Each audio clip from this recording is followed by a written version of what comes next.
Em 2017, o jornalista Fábio Vitor viu um comandante militar dando entrevista sobre política na TV e se pegou pensando: por que eles voltaram ao cenário político? Por 5 anos, Fábio se dedicou a entrar na caserna e a tentar entender como os militares enxergam a política e por que eles haviam se reinserido nos poderes civis. A apuração revelou que eles, na verdade, nunca haviam se retirado, se recolhido, e resultou num livro, O Poder Camuflado, que acaba de ser lançado pela Companhia das Letras. Na obra, Fábio Vitor mostra como os militares tutelaram os poderes desde o fim da ditadura. E depois do governo Dilma Rousseff, como eles foram convidados por Michel Temer a deixar a camuflagem de lado e ocupar cargos civis. Com Jair Bolsonaro, então, tomaram o Palácio do Planalto quase integralmente. A consequência é essa que estamos vendo hoje. Golpistas em frente a quartéis pedindo que as Forças Armadas salvem o país e comandantes das forças acenando com notinhas de que estão bem mais abertos a isso do que uma democracia permitiria. A gente vai tentar entender um pouco melhor essa confusão. Com vocês, o jornalista Fábio Vitor, autor de Poder Camuflado. Vem com a gente.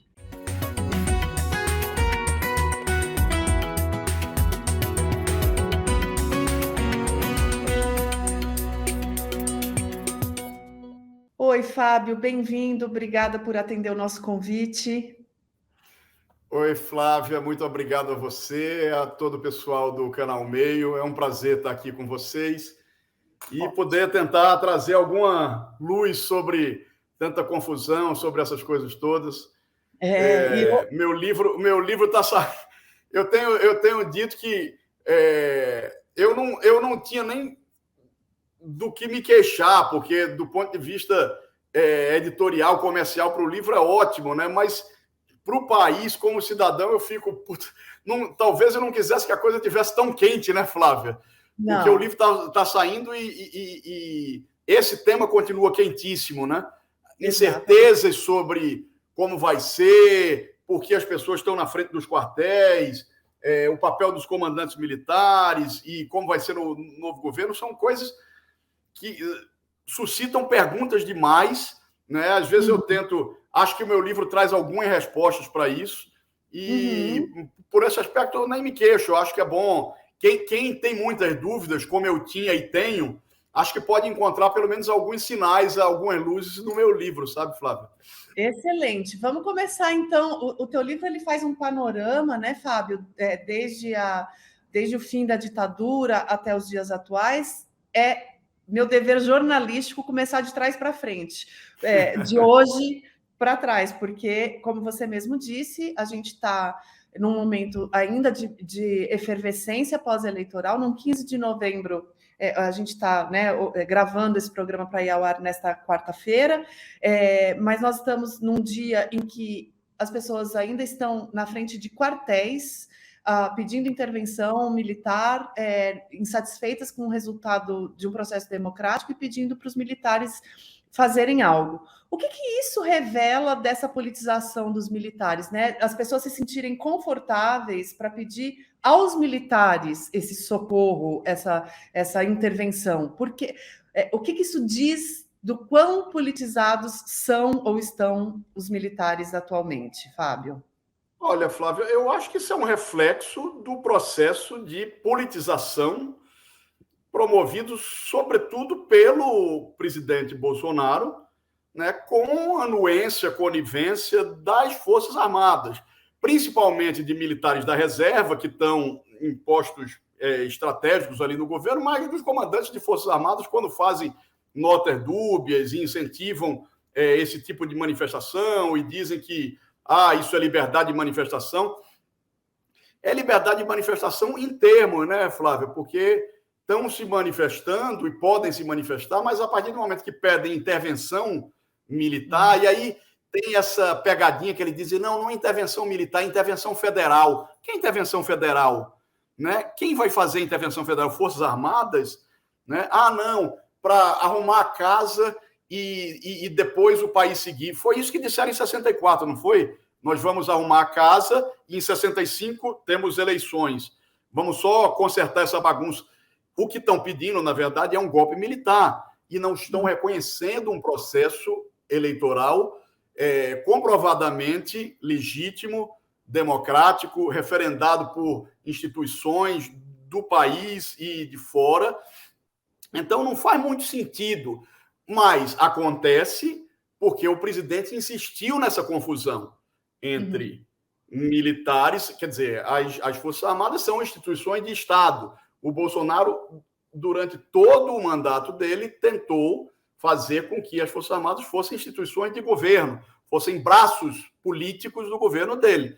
O eleitor do Bolsonaro, e sobretudo o mais radicalizado, aquele que atende aos chamados dessa teia subterrânea ou não, mas uma teia muito ampla de comunicação em aplicativo de mensagem, Telegram e tal, o pessoal atende aos chamados de influenciadores populistas de extrema-direita também, e, sobretudo, ao chamado do presidente. Então, isso é reflexo dessa politização que foi feita pelo Bolsonaro, e com uma anuência e uma conivência das Forças Armadas. É preocupante, eu acho, que isso esteja acontecendo, né? Quando você sabe que esses comandantes, Flávia, eles concordam com essa pauta.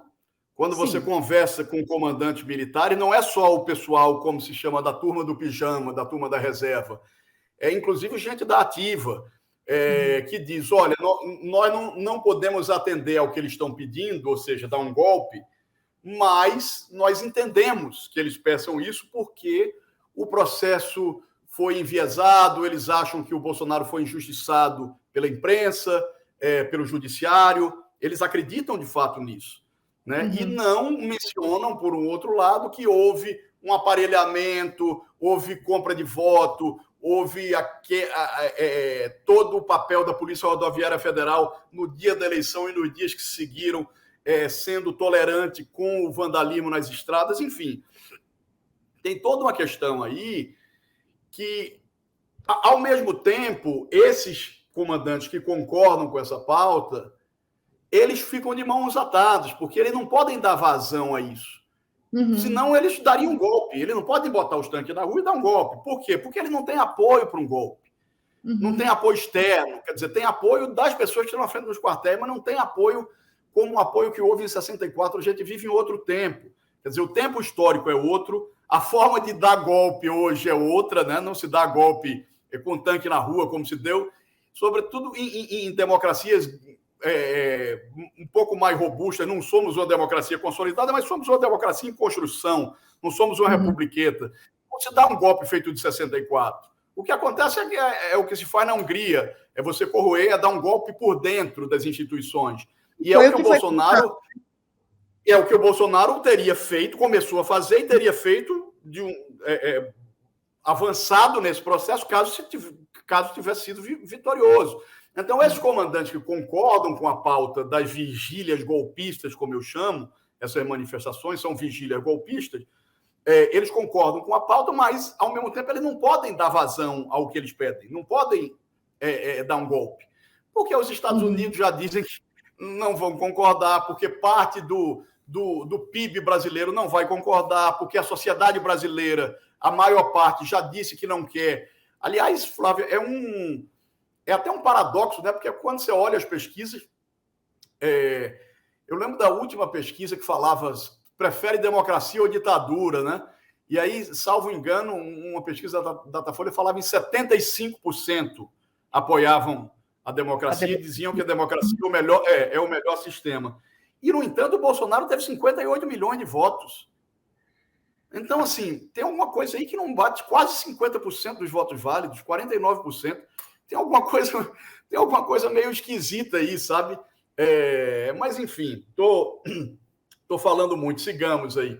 Não é muito, não, mas você mapeou de uma forma interessante a forma como os militares foram instrumentalizados, né, pelo governo Bolsonaro, mas é uma coisa que se retroalimenta, certo? É uma relação de duas vias, né? Nas tuas conversas, na tua apuração para a construção do livro, De que maneira os militares tratam da sua própria politização? Eles entendem isso como algo legítimo, como algo que tem seu lugar? Eles entendem isso como uma postura de cidadão separado da postura enfim, da patente, né? Da postura oficial? É misturado? Eles têm essa dimensão de qual que é o papel político, ou qual não deveria ser o papel político de um militar? O que você sentiu no contato direto com essas pessoas? Veja, Flávia, o que a maioria deles diz, principalmente quem está na ativa, mas também militares da reserva, eles dizem que a sociedade, os civis ou paisanos, nós não militares, eles dizem que fazemos confusão, que a sociedade faz uma confusão, que o governo Bolsonaro não é um governo militar, não é um governo de militares, é um governo de ex-militares que tem o direito de participar de um governo e tal. Isso é um paradoxo, eu chamo até no livro, eu chamei de paradoxo de Mourão, porque o Mourão, ele dizia isso, olha, não somos militares, esse não é um governo militar, isso que eu acabei de dizer. Mas, ao mesmo tempo, em mais de uma ocasião, ele dizia, se o governo Bolsonaro não der certo, vai respingar nas Forças Armadas. Ou seja, é um paradoxo. Se não é um governo de militares, como é que vai respingar nas Forças Armadas? Porque, justamente, essa confusão é proposital, feita pelo presidente e tolerada ou incentivada por parte dos militares também. Né? Eles dizem que o Bolsonaro não é um militar. Eles não veem Bolsonaro como um militar, mas como um político. Dizem que Bolsonaro já não é militar faz muito tempo, e é verdade. Bolsonaro é um militar reformado, é um ex-militar. Mas é um cara que o tempo inteiro usa a condição dele de ex-militar como se ele ainda fosse um, e o que ele pode fazer para confundir essas barreiras entre instituição de Estado e instituição do governo, ele faz. Você há de lembrar que no meio da pandemia, quando havia ali, principalmente por parte do Exército, ali uma tentativa de criar um dique, de dizer, olha, nós queremos separar um pouco, porque mesmo nas Forças Armadas, os caras achavam que assim, a pandemia era grave, que não podia se agir daquela forma irresponsável que o Bolsonaro estava agindo e tal. Tanto é que ele acabou demitindo o comandante do Exército, o general Leal Pujol, e foi quando o Bolsonaro começa a falar, a repetir a expressão meu exército. Você há de lembrar disso. Tem uma parte do meu livro que é meu exército. Chegamos a pensar, inclusive, que seria o título do livro originalmente. O livro se chamaria Meu Exército. Mas acabou que desistimos disso porque ia estar muito associado só ao governo Bolsonaro. Esse não é um livro, como você deve ter visto, não é um livro só sobre o governo Bolsonaro. Claro que o processo de construção do governo Bolsonaro, a relação do Bolsonaro com os militares, com as Forças Armadas, tem um papel muito importante no livro, mas é um livro que começa antes.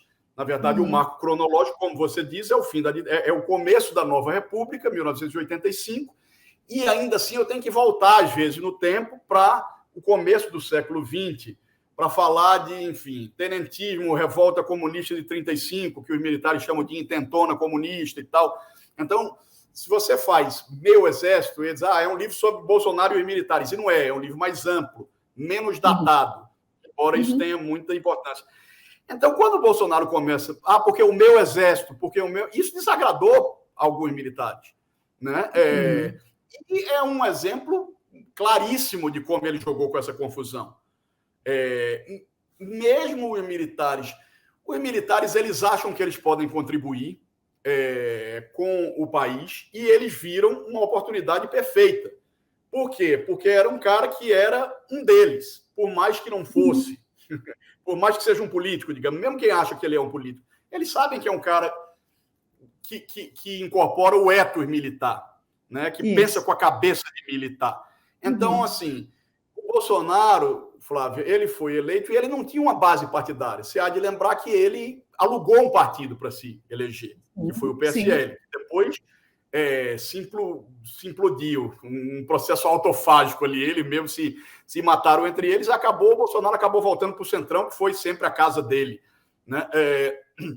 Mas o Bolsonaro não tinha base partidária, então ele foi recorrer aos colegas dele de caserna, né? Então ele leva muita gente, e coincidiu que no momento em que ele chega ao poder, está chegando ao topo do generalato a turma dele da AMAN, de 1977. Né? Esse é um processo também que acaba explicando um pouco, mas não é só, você tem militares de todos os... Na verdade, isso tudo começa antes do Bolsonaro, né? Começa no governo Temer, começa antes do tweet do Vilas Boas, tem um processo que permitiu a construção do Bolsonaro e a entrada o empoderamento dos militares na linha de frente da política. O Temer começa isso. Isso começa com Vilas Boas e Etchegóin, né? E aí tem a ver com Comissão Nacional da Verdade, com a Operação Lava Jato, com todo um processo que acaba desaguando no governo Temer, no tweet do Vilas Boas, né? E aí, quando o Bolsonaro chega, o terreno já está preparado para ele fazer essa confusão entre militares e política e militares. Agora, você tocou num ponto muito importante e eu acho que o teu livro certamente consegue, pelo menos em parte, responder isso. A gente... Foi uma ilusão a ideia de que, com o fim da ditadura, os militares se recolheriam politicamente e deixariam de ser tão atuantes, aceitariam o poder civil como hegemônico e, enfim, entenderiam seu outro papel? Ou, de fato, houve esse recolhimento e eles foram reabilitados na vida política, né, neste processo que você está mencionando, de 10 anos para cá? Acho que um pouco das duas coisas. Houve um certo queremismo, para usar a expressão em inglês, um wishful thinking, né? Houve uma vontade de que isso realmente acontecesse, mas aconteceu só parcialmente, viu, Flávio? Porque, assim, eles não estavam na linha de frente, e aí, quando eu digo a segunda hipótese também é verdadeira, eles estavam mais recolhidos, sim. Eles não estavam sem poder. E eles não estavam sem, de certo modo, tutelar as instituições e a política. Eles continuaram. Só que eles estavam... o cientista político Jorge Zaverucha, ele cunhou uma frase que fala mais ou menos isso. É como se fosse o melhor dos mundos. Eles mantiveram o poder sem o ônus de ser governo. Né? Na ditadura, eles tinham o ônus de ser governo. E no final da ditadura, arcaram com esse ônus. A ditadura meio, por um lado, caiu de madura, né? Porque já não dava mais mesmo.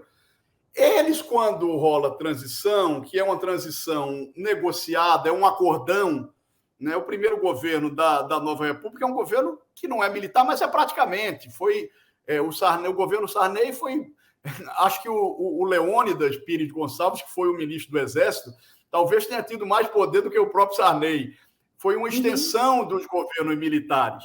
Né? Então, é um processo que aconteceu gradativamente. Eles não estavam na linha de frente, mas eles estavam, todo o embate que tinha, eles levantavam o tacape e diziam, não venham para cima de nós. E os episódios, isso aconteceu no governo Lula, isso aconteceu no governo Fernando Henrique, quando se tinha algum atrito com a caserna, entre a política e a caserna, prevalecia o poder militar.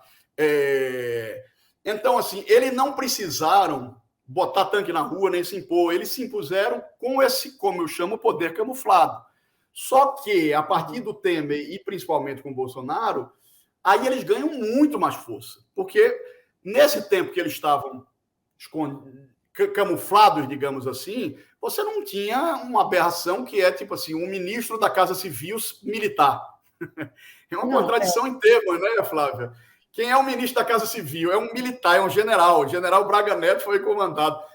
Quando o Braga Neto foi para a Casa Civil, você já tinha o Ramos na Secretaria de Governo, na Secretaria-Geral, você tinha o Heleno no Gabinete de Segurança, e aí você tinha o Jorge Oliveira, que era um outro que era militar, mas da Polícia Militar. Enfim, eu lembro que o Bolsonaro, quando nomeou o Braga Neto, estamos falando aí de 2020, ele soltou uma brincadeira, ele falou, meu terceiro andar está todo militarizado. O terceiro andar é onde ficam os principais ministérios palacianos.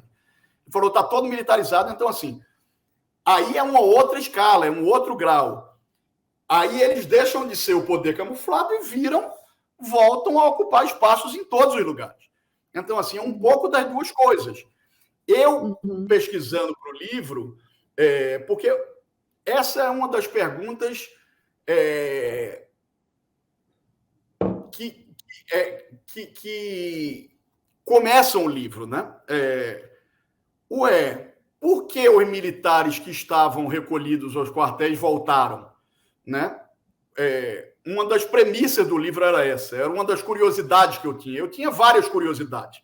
Uma delas, uma das perguntas cruciais para o começo da pesquisa era por que os militares que estavam submetidos ao seu papel constitucional, fechados nos quartéis, por que eles voltaram?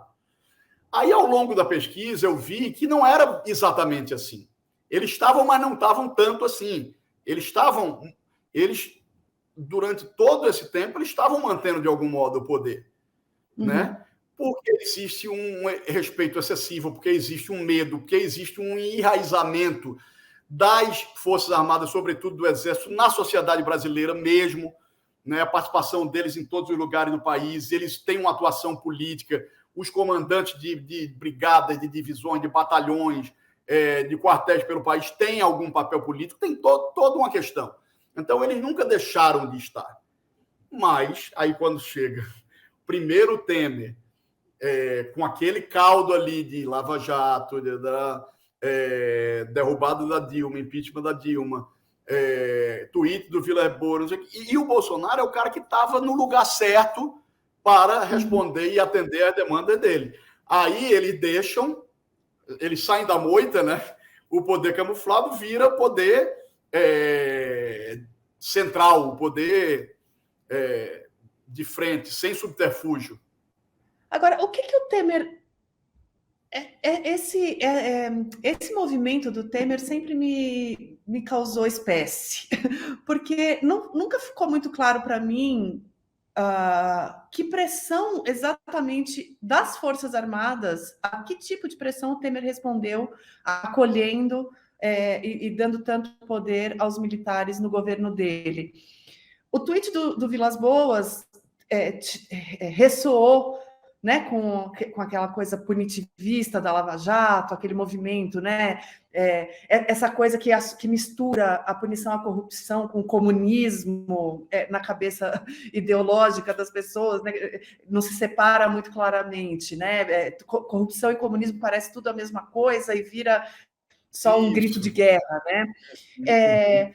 Mas ainda assim não era tão explícita essa pressão militar.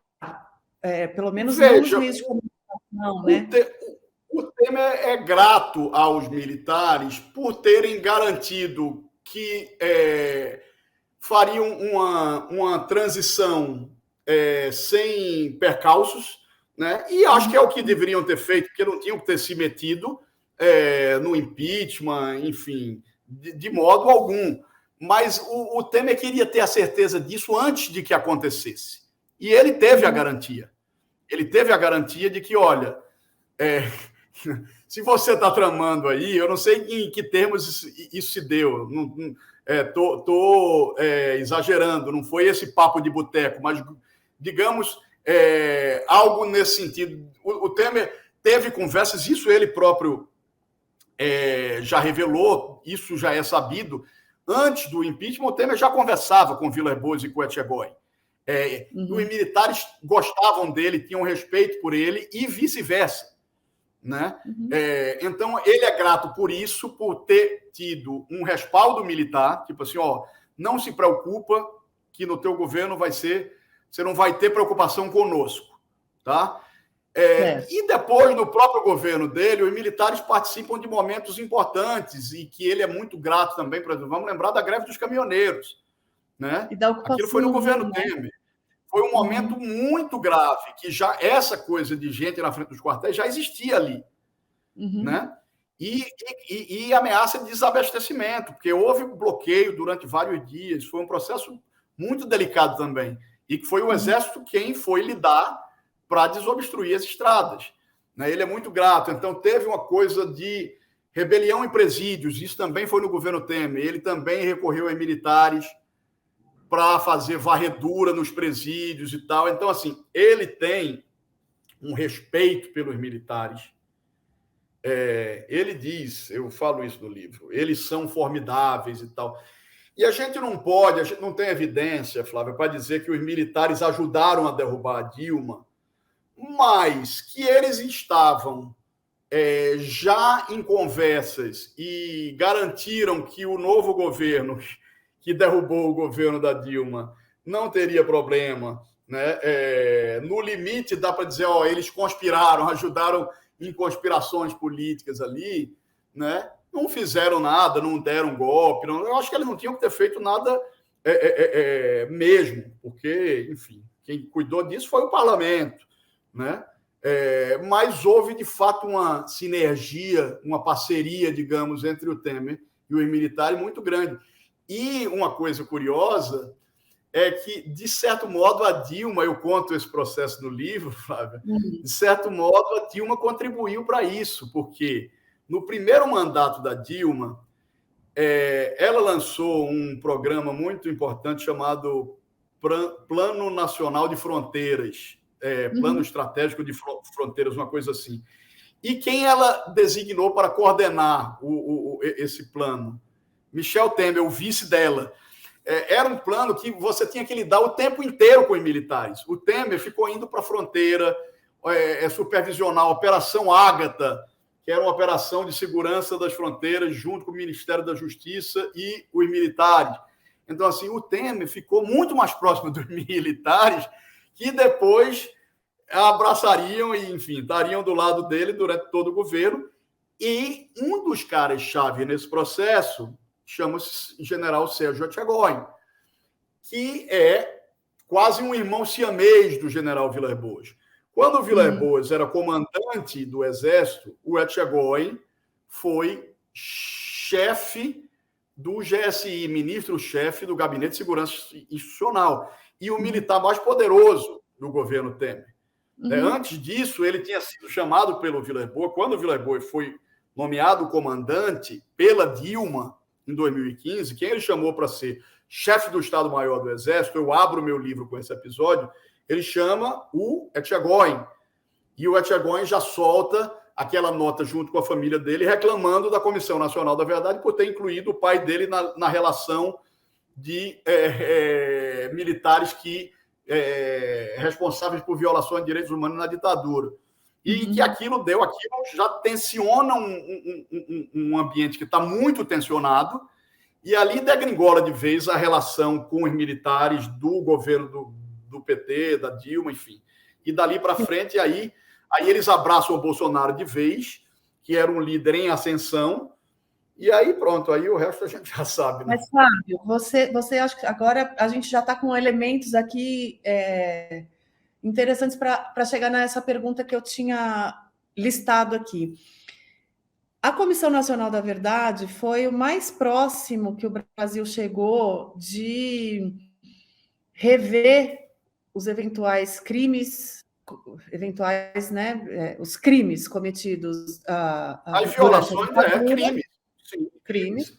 E tentar se entender com aquilo de alguma forma, mas na própria lei que instala a comissão, dito com todas as letras, não é para punir ninguém, é simplesmente para a gente revisitar, conhecer e admitir que eles aconteceram.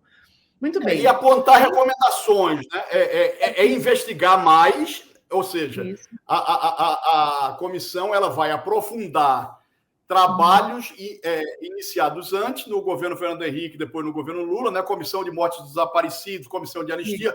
A Comissão Nacional da Verdade pega esse bastão, né? E aprofunda essa investigação, e também com recomendações, mas você está certíssimo, sem punição, sem poder de indiciamento, de responsabilização criminal, nada disso. Isso está no projeto de lei.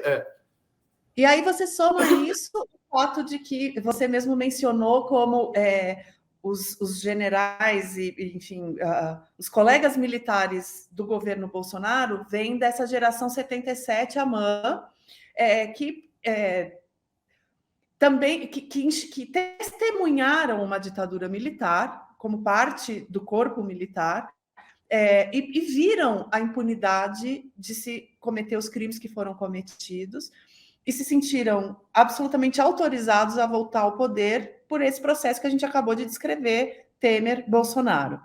Muito bem. Hoje já dá para dizer com alguma certeza que não punir os militares foi um erro histórico, foi um erro político?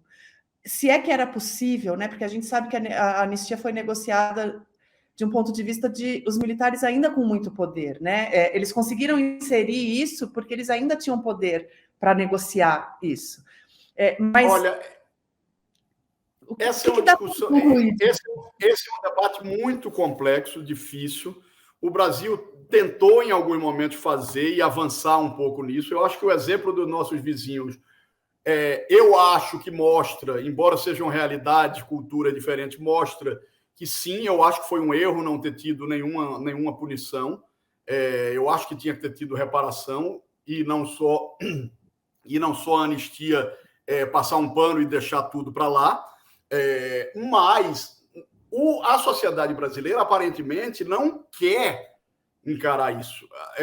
Na ocasião em que isso foi colocado mais concretamente em termos jurídicos, foi em 2010, quando a OAB, a Ordem dos Advogados do Brasil, entrou com ação no Supremo pedindo a revisão da lei de anistia para permitir que fossem punidos, apesar da lei de anistia, e já que convenções internacionais dizem que a tortura é crime imprescritível, para que, se mesmo com a lei de anistia, pudesse haver punição. E o Supremo derrotou, o Supremo não autorizou essa revisão. Foi uma votação de 7-2, né?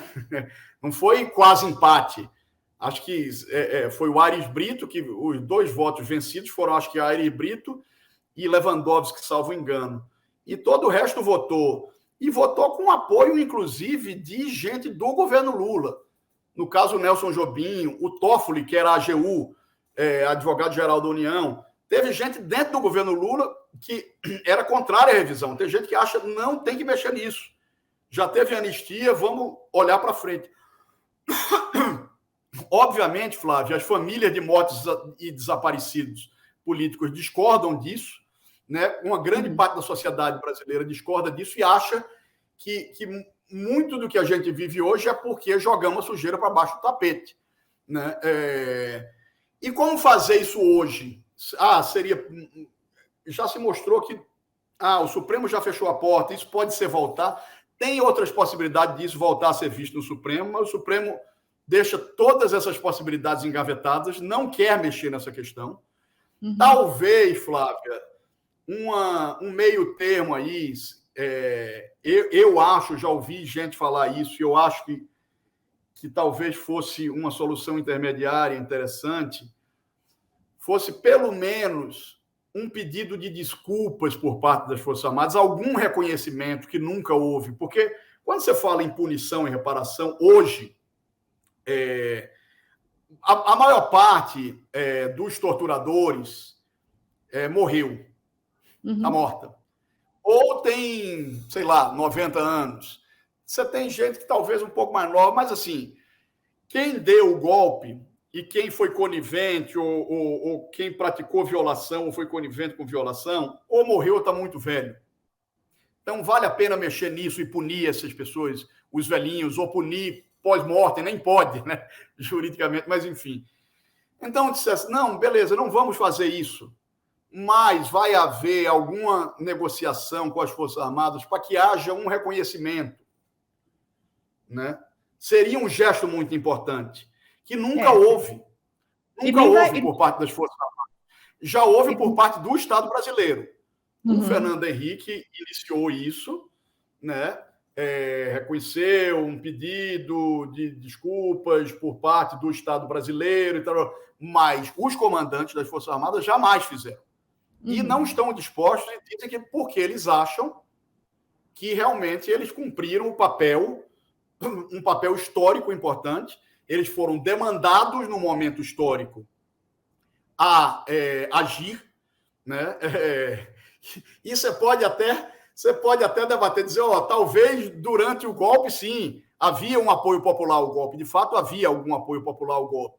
Só que não se achava que os caras iam passar 21 anos. A ideia é que eles dessem uma arrumada na casa e fizessem eleições em 65, né? E não fizeram. Então, assim, essa história de dizer... Por isso que eu costumo dizer, mas chamam de golpe militar ou civil-militar, ditadura militar. Não, foi um golpe civil-militar, um golpe dado com apoio da sociedade, do empresariado, do meio de comunicação e tal, mas a ditadura foi militar.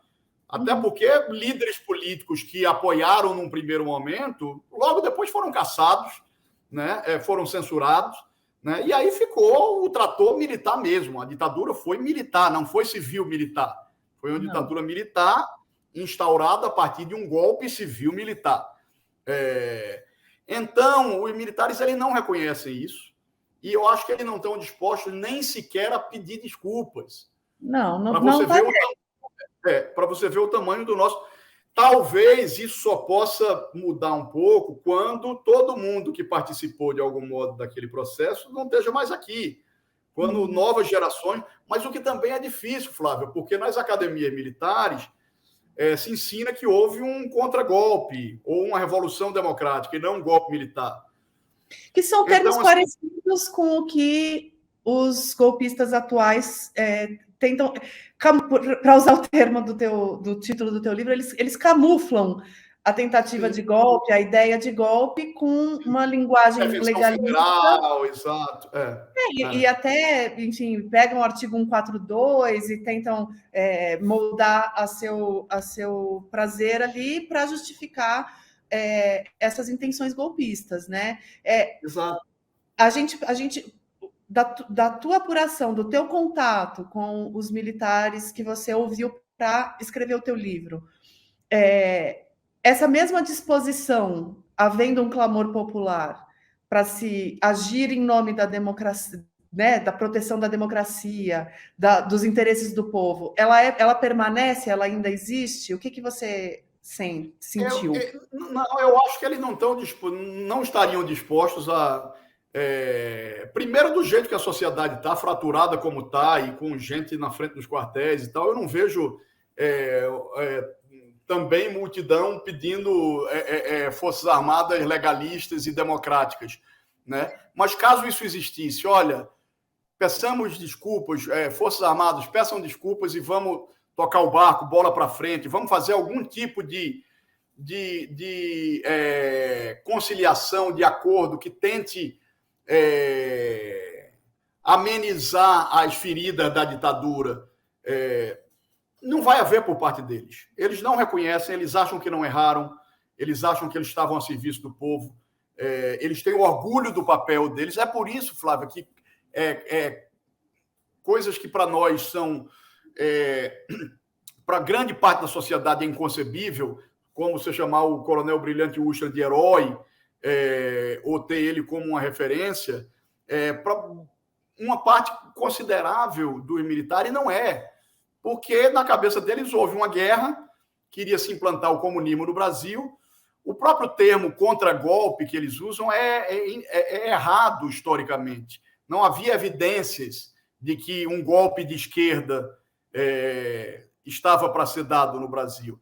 Você pode até... Existe uma outra discussão, caso depois a luta armada tivesse sido vitoriosa, o que eles queriam fazer com aquilo. Aí sim, aí você tem, desde Daniel Arão Reis, gente que participou da luta armada e que tem uma posição crítica em relação, dizer não, eles não iam instituir uma democracia. Se a luta armada vencesse, queriam instituir, muito provavelmente, um governo revolucionário, uma ditadura de esquerda. Essa discussão, sim. Mas que havia um golpe da esquerda, um golpe comunista em curso, isso não havia. É uma mistificação que eles fazem para justificar o golpe militar. Então, é muito difícil que, com esse fosso de leitura histórica, leitura de fatos, quer dizer, o que se falar a pós-verdade, que foi inaugurada agora com a Revolução Digital, não, a pós-verdade já existia desde lá. Quer dizer, as fake news e a pós-verdade existem desde que o mundo é mundo, né? Com outras roupagens, com outro... Mas os caras tinham uma realidade paralela e que ainda tem. É ela que vigora. Nessa realidade não houve golpe, mas houve uma revolução ou contra-revolução democrática e nem houve ditadura. Eles não chamam de ditadura, eles chamam regime de exceção. E é difícil, porque... Fábio, mas aí isso, eu acho que isso me dá uma brecha aqui para uma outra pergunta, que é sobre a pauta política militar, né? Porque a gente fala de politização dos militares envolve a ideia de que eles têm uma pauta, né? Uma defesa, enfim. Ela é ideológica, ela é corporativista. O que os militares querem na política? A gente tende a associá-los de forma geral e com evidência histórica, né? À direita, à pauta conservadora, né? Ao anticomunismo, para usar o termo que, enfim, anacrônico, mas que eles tanto usam.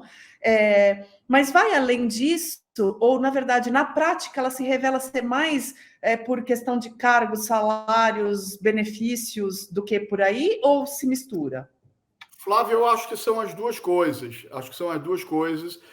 Eu não concordo muito com a tese de que eles querem voltar de forma maciça ao poder e governar o Brasil por mais décadas, muitos anos, assim como foi na ditadura, com um projeto de poder. Claro que há quem queira isso, mas eu acho que talvez a questão seja mais pragmática. Claro que é político-ideológico, não tenho a menor dúvida. Eles acham que eles são tutores da República, tem uma questão histórica aí. Eles acham que a razão de ser deles é proteger a nação, ser um poder moderador, que eles não são, a Constituição não lhes dá esse mandato, mas eles acham que eles estão aí para moderar, garantir a lei e a ordem, que a Constituição, equivocadamente, a meu ver, lhes dá também esse papel. Então, eles acham que eles estão pairando sobre toda a sociedade, todas as instituições, para nos proteger. Eu acho que é um desvio de função que exacerba as missões constitucionais deles, que são muitas e são nobres, né? Que é a defesa da soberania, a defesa das fronteiras. Eles já têm muitas missões importantes, né? E eu acho que os militares que buscam estar no poder, eles buscam tudo isso. Alguns algo mais grandiloquente, meio desvairado, né? De um projeto de longo prazo, etc. E outros não, eles querem estar lá, eles se acham poder moderador, eles se acham garantidores da lei e da ordem, até porque a Constituição lhes dá esse mandato, né? Não acho que está certo, mas lhes dá, teria que mudar a Constituição para tirar esse papel deles. Então, eles se veem como guardiões da República, e, ao mesmo tempo, eles querem viabilizar os projetos estratégicos dele, estarem bem equipados para cumprir as funções dele, terem bons equipamentos, terem boas formas de dissuasão, bons armamentos, tropas modernizadas e equipadas. Eles querem tudo isso. Com o Bolsonaro, eles tiveram parte disso. Os investimentos nos projetos estratégicos não foram tão robustos, né? Inclusive nos governos Lula e no primeiro governo Dilma foram até mais, investiu-se mais em projetos estratégicos, mas eles tiveram muito papel político, espaço político, cargos, benefícios, salários bons, e é óbvio que isso cativa também, Flávia. Então eu entro na segunda parte ali Claro que tem uma questão mais pragmática. Não são só os militares são corporativos como todos os setores da sociedade são. Né? Uhum. Então, os militares, é claro que se aproveitaram das benesses e dos cargos que o Bolsonaro concedeu, e aproveitaram e procuraram e gostariam de procurar manter isso. Né? Uhum. Não vão manter, porque o Lula já disse que vai fazer uma espécie de desmilitarização da Esplanada, tirar boa parte desses militares que estão nesses cargos. E eu acho que eles deveriam continuar brigando para que as funções constitucionais dele, mais nobres, você vê agora a questão da Amazônia, tem tanto a ver, quer dizer, tem um projeto muito antigo das Forças Armadas de você ter um efetivo maior na Amazônia. Hoje, o grosso do efetivo brasileiro, das tropas brasileiras, ainda está concentrado no Rio de Janeiro e no sul do país. Isso é século XVIII, XIX, século XX, século XIX, XVIII, XIX, sobretudo, quando você tinha a ameaça, guerra com os países cisplatinos. Então, hoje você não existe mais essa ameaça, você não precisa ter milhares de tropas no sul. Claro que você precisa ter, e aí eu não sou especialista em defesa, mas estudando para esse livro, é um pouco incrível que essa remodelação de tropas ainda não tenha sido concluída como deveria. Você tem muito mais gente na Amazônia do que no Rio de Janeiro. No Rio de Janeiro tem uma superpopulação militar que é uma coisa... Eu fiz esse levantamento e eu cito isso no meu livro. Enquanto a cidade do Rio de Janeiro representa, sei lá, 1,5% da população brasileira e 3% do PIB, você tem, sei lá, 30% dos militares brasileiros estão no Rio de Janeiro. É uma coisa... absolutamente desproporcional, né? Absolutamente desproporcional. Então, assim, tem muitas questões para as Forças Armadas tratarem. Elas não precisam se meter em política, querer estar no Ministério da Casa Civil, querer estar no Ministério da Secretaria de Governo, Ministério da Saúde, muito menos, que foi um erro colossal, abissal, você ter metido um batalhão de militares ali cuidando de saúde durante a pandemia, sob a liderança de um presidente negacionista e de um ministro da Defesa, de um ministro da Saúde, idem. Enfim, acho que há muito a fazer para os militares fora da política, sabe? Agora, é um processo muito difícil de se reverter, né?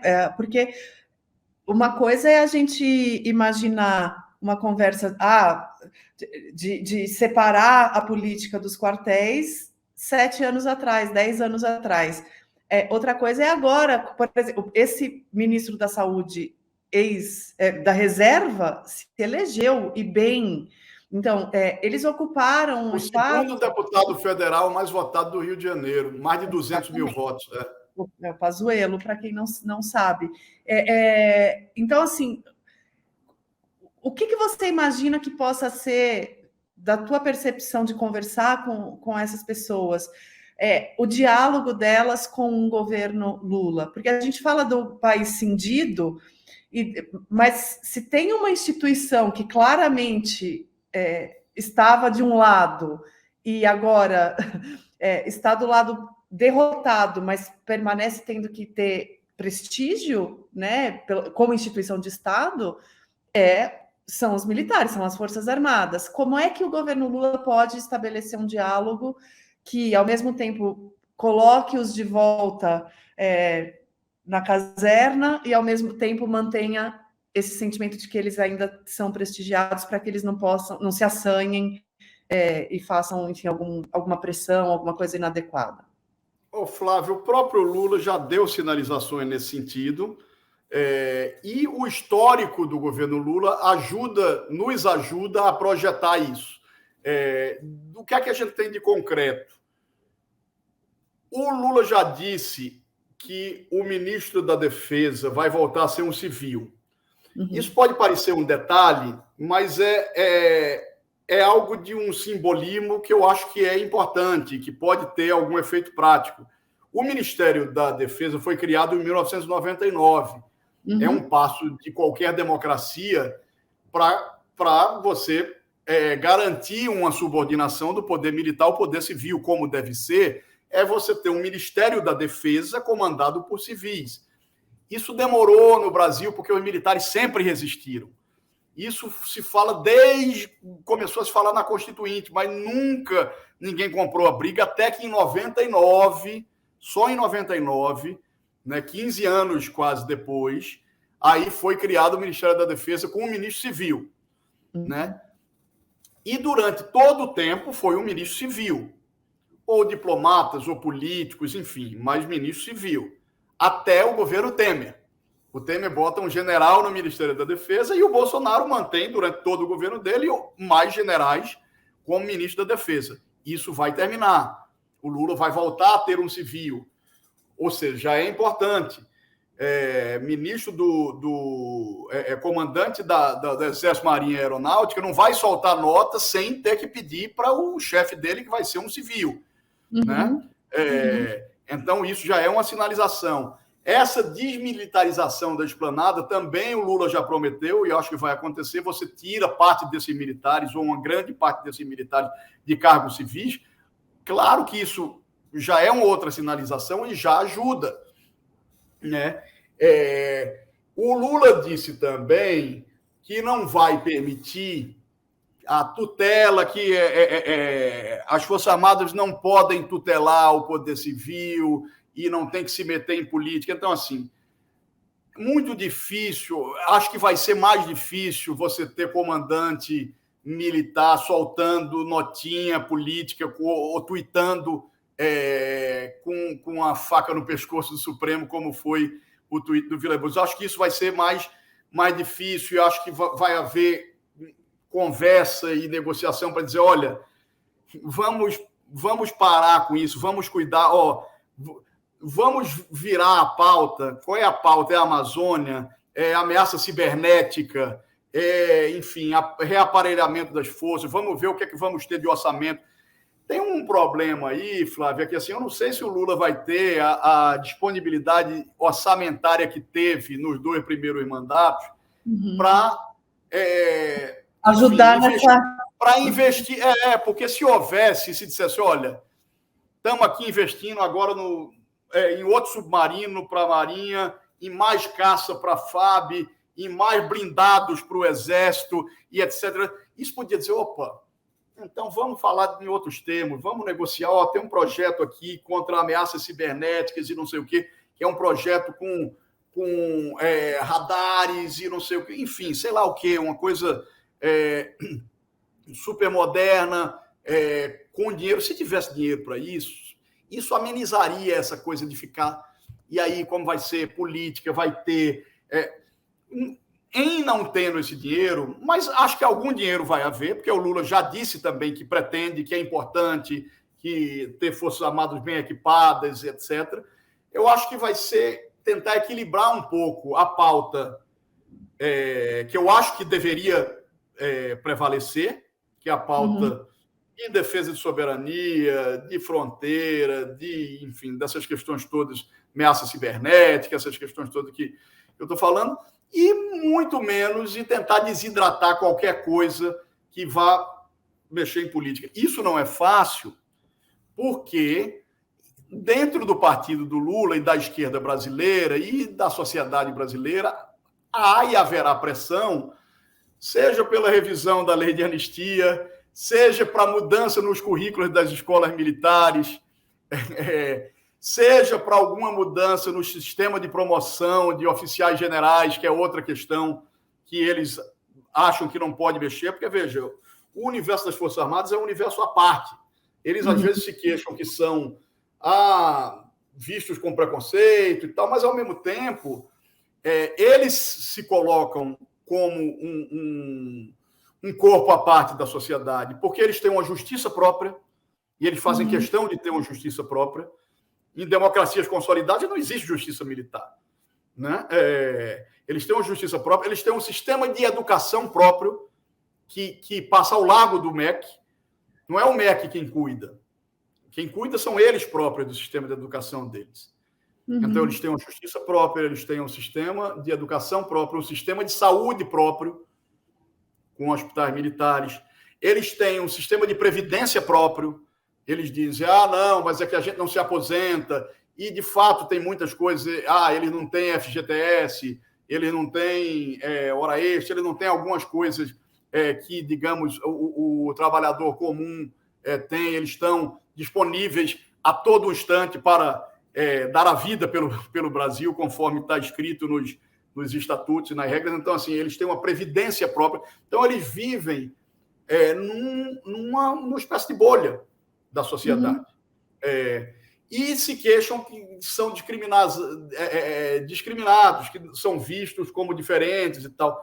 Em parte, os militares, eles contribuem para isso, quando eles sustentam todos essas idiosincrasias ou benefícios ou privilégios para eles, né? Para a família militar, como eles chamam. Essa bolha, Fábio, essa família, ela tem alguma hegemonia, assim, ela tem uma forma só, um pensamento só, ou destoa muito ali nos níveis hierárquicos, em termos, por exemplo, de bolsonarismo, de adesão ao bolsonarismo, a essa visão de mundo? Dá para falar, os militares são bolsonaristas, e saber que é a exceção da exceção da exceção que não é, ou é um pouco mais... Acho que dá para falar. Evidentemente, eu não entrevistei milhares, eu entrevistei mais gente dos estratos superiores, oficiais superiores e oficiais generais, mas também conversei com oficiais intermediários, com praças, enfim, conversei com soldados, enfim.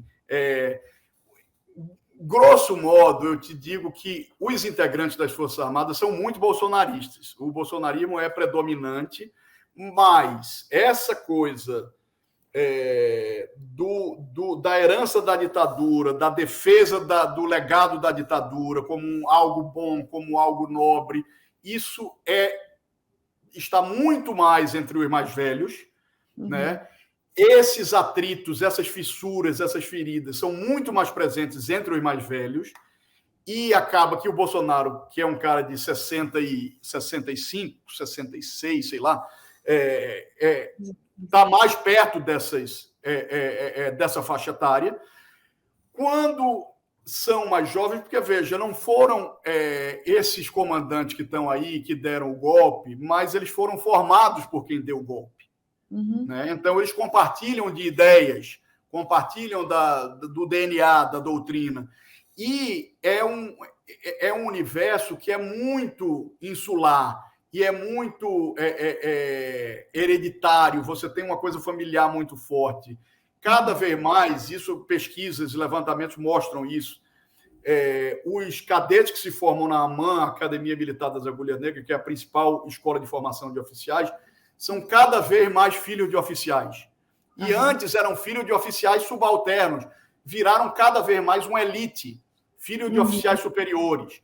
Então, assim, não é tão fácil, isso não muda assim da noite para o dia, mas é claro que as feridas da ditadura vão aos poucos cicatrizando, porque a sociedade, depois do solavanco do bolsonarismo, vai ter aí houve um recuo nisso, a meu ver, né? Porque voltou-se a querer reescrever a história e dizer que não houve golpe, que não houve...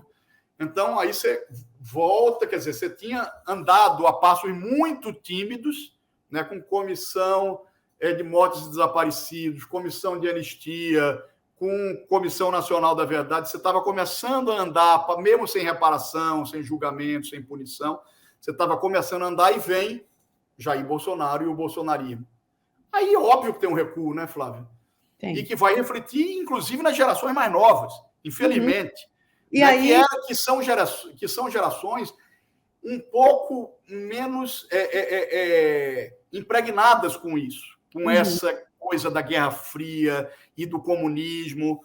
Um oficial mais jovem, mais moderno, ele sabe que o comunismo não existe. Ele sabe que é uma loucura chamar Lula de comunista.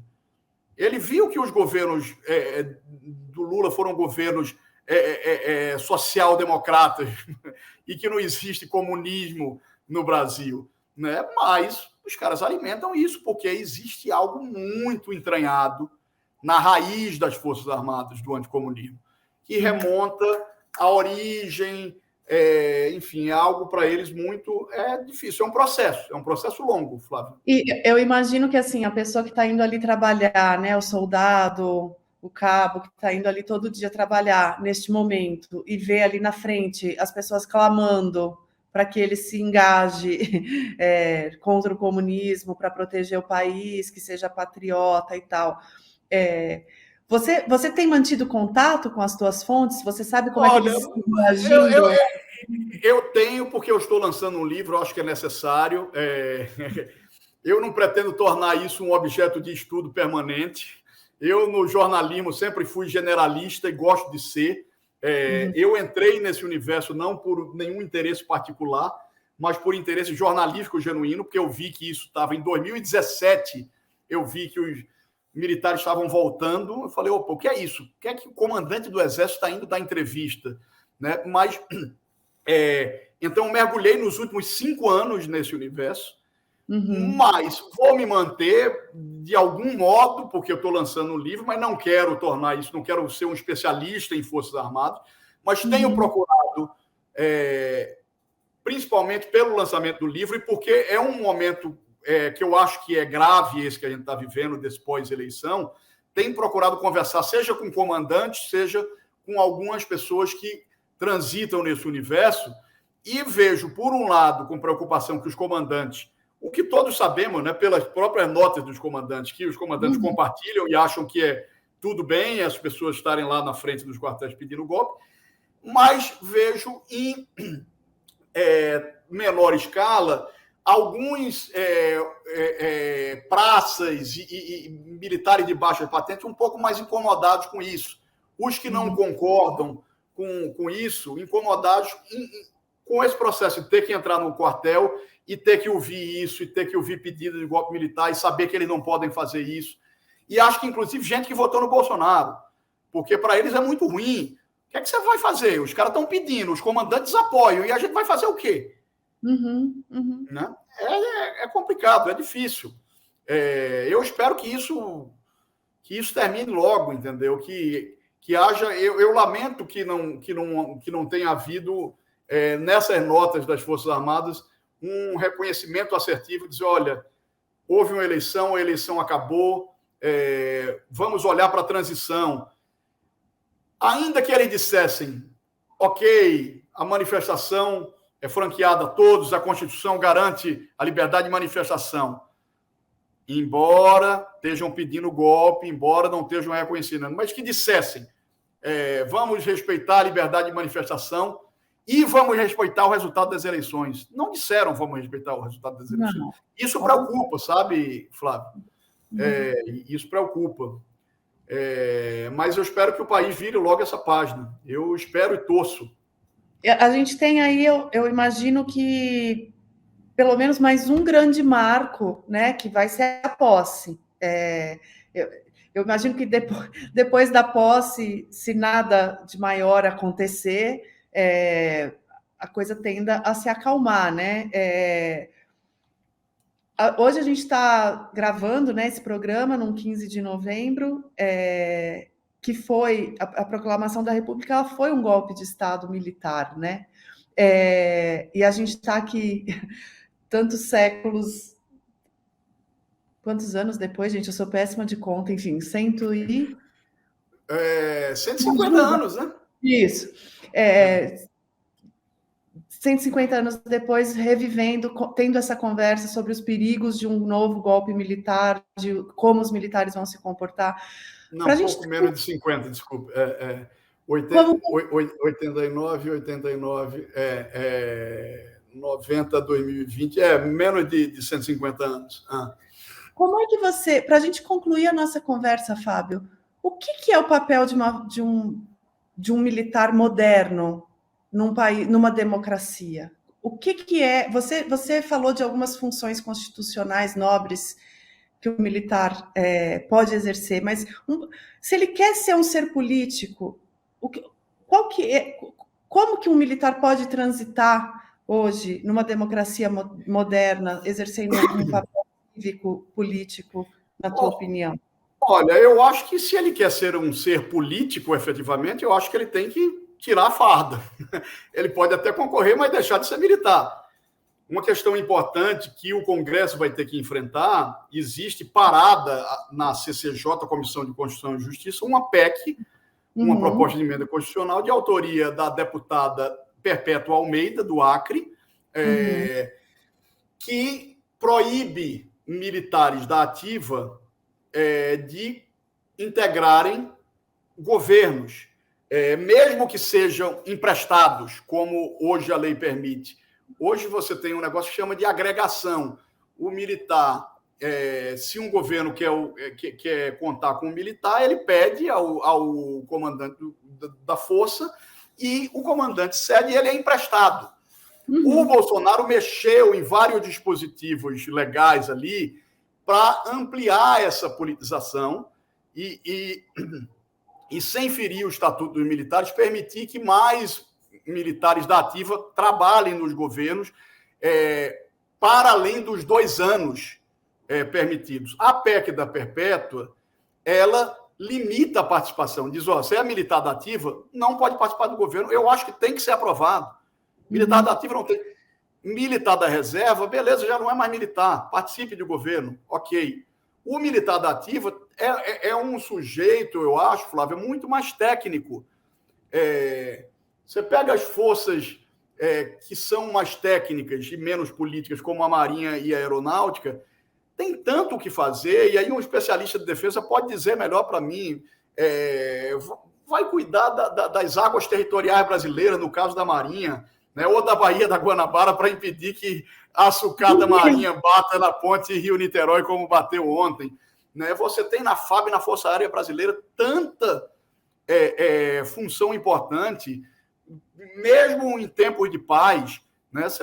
Forças Armadas não são só para tempo de paz. Você tem, para garantir a soberania nacional, num país que você tem... Olha o tamanho da fronteira do Brasil, da fronteira marítima, das fronteiras terrestres.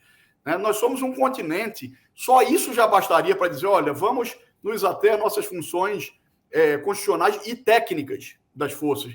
E treinar, estar bem equipadas, e brigar por bons orçamentos, e discutir. Podemos discutir a nova geopolítica.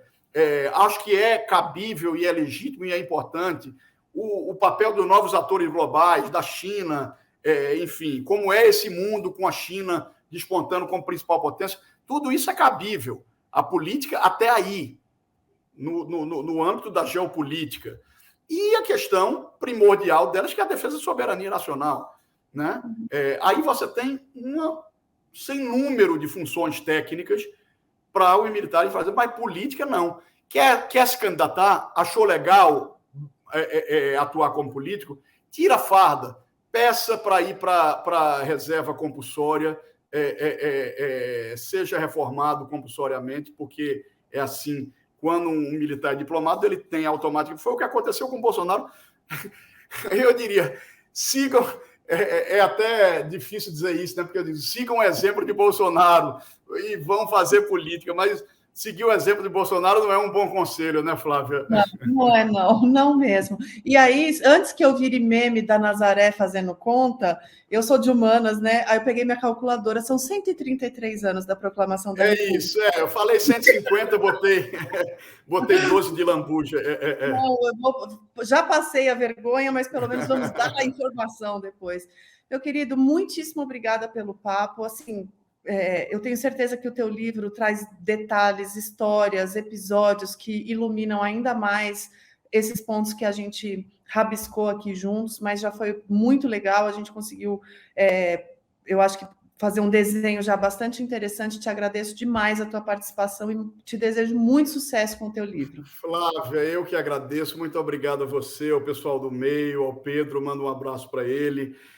Se você me permite aqui, o livro já está aqui, olha o bichinho aqui, ele já está nas livrarias, acabou de chegar às livrarias, e aí eu queria só falar dos lançamentos. Temos 3 lançamentos, pelo menos, já marcados. O primeiro no Rio de Janeiro, 29 de novembro, na Livraria da Travessa de Botafogo, com sessão de autógrafos, enfim. O segundo em São Paulo, 1º de dezembro, na Megafauna, aquela livraria bonita embaixo do Copan, 1º de dezembro na Megafauna. E o último, em 20 de dezembro, no Recife, minha cidade. Eu sou um pernambucano, um recifense orgulhoso, que vive há muitos anos em São Paulo e que volto sempre à minha cidade. Vou voltar para lançar o livro lá, dia 20 de dezembro, na Livraria da Jaqueira, do Parque da Jaqueira.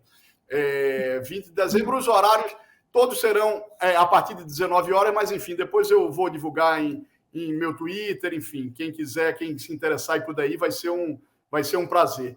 E obrigado por abrir espaço aqui para eu divulgar aqui. Imagina, prazer nosso, aprendi muito e te agradeço muitíssimo a participação. Um grande abraço. Obrigado, um abraço, um beijo, Flávia, até. Até.